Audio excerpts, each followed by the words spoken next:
अमराराम। माननीय सभापति महोदय, बजट 2025-26 में बोलने के लिए मैं भारतीय कम्युनिस्ट पार्टी मार्क्सवादी की ओर से खड़ा हुआ हूं।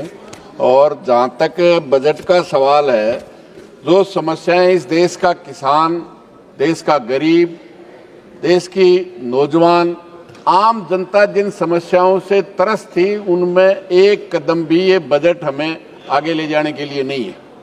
जिस तरह से सरकार ने, वही हालत है जो 2022 में किसानों की आमदनी दूनी हो जाएगी। आमदनी तो दूनी नहीं हुई, लेकिन लागत कई गुना जरूर हो गई। 50 वाला डीजल 95 है, 400 वाली डीएपी 1400 है, और एक लाख रुपया किलो के हिसाब से बीज खरीद करके किसान लगाता है और फसल पूरी की पूरी नष्ट हो जाती है।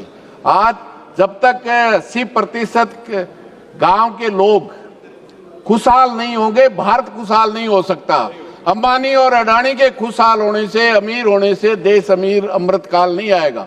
इस देश की 80% जनता, जिनके खिलाफ ये लगातार बजट भारतीय जनता पार्टी की सरकार पिछले 10 साल से, और उसका नतीजा है कि देश में आर्थिक असमानता, न केवल पूरी दुनिया में सबसे ज्यादा कोई आर्थिक असमानता बढ़ाने का काम किया है, तो भारतीय जनता पार्टी ने आज पूरी दुनिया में सबसे बड़े आर्थिक असमानता है, आज उसी रास्ते पे आगे बढ़ रही है। आज उस गांव का सबसे गरीब जो नरेगा में जाता था, जिसका बजट आज से 10 साल पहले 1,15,000 करोड़ था, वो 68,000 करोड़ पे है। आज 3-3 साल से उनको पेमेंट नहीं होता। 100 दिन की गारंटी है, उसको आगे बढ़ाने की बजाय 100 दिन की बजाय 40 दिन भी काम नहीं मिलता है, और काम मिलने के लिए केवल उस गरीब का नाप होता है।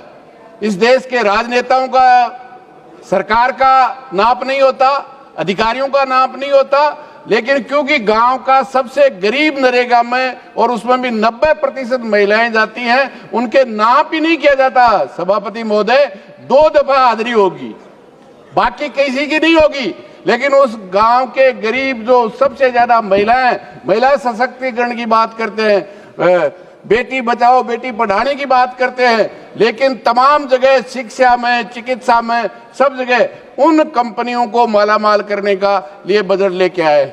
आज LIC में 100% विदेशी निवेश को छूट देकर, न केवल छूट दे रहे हैं, बल्कि जो इस देश में इस 75 साल में संविधान लागू होने के बाद जनता के टैक्स से जो कुछ बढ़ा था, सार्वजनिक उपक्रम, उनको बड़ी बड़ी देशी और विदेशी कंपनियों को देने का काम कर रहे हैं। सभापति महोदय, मेरे प्रश्न के उत्तर में किस तरह से आम जनता को लूटने के लिए टैक्स, 2014 में पेट्रोलियम पदार्थों से भारत सरकार को 3 लाख करोड़ रुपया मिलता था, वो अभी 2024 में गत साल तक 7,50,000 करोड़ रुपए का टैक्स लगा है।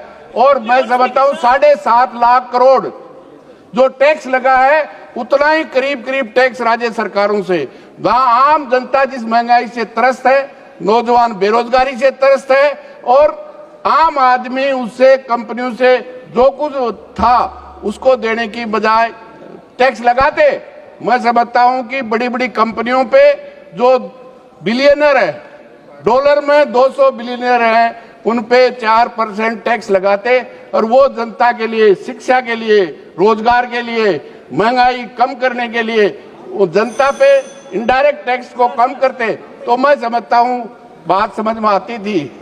लेकिन आम जनता पे इनडायरेक्ट टैक्स बढ़ाया जा रहा है, और जो संपत्तियां बढ़ी हुई है वो तमाम की तमाम बड़ी बड़ी कंपनियों के हवाले किया जा रहा है। मैं समझता हूं इससे ज्यादा अफसोसजनक न किसान खुश है, न जवान खुश है, और न मजदूर जिसकी मिनिमम वेज है उसकी गारंटी नहीं, MSP की लीगल गारंटी नहीं, जो ये सरकार कहती थी।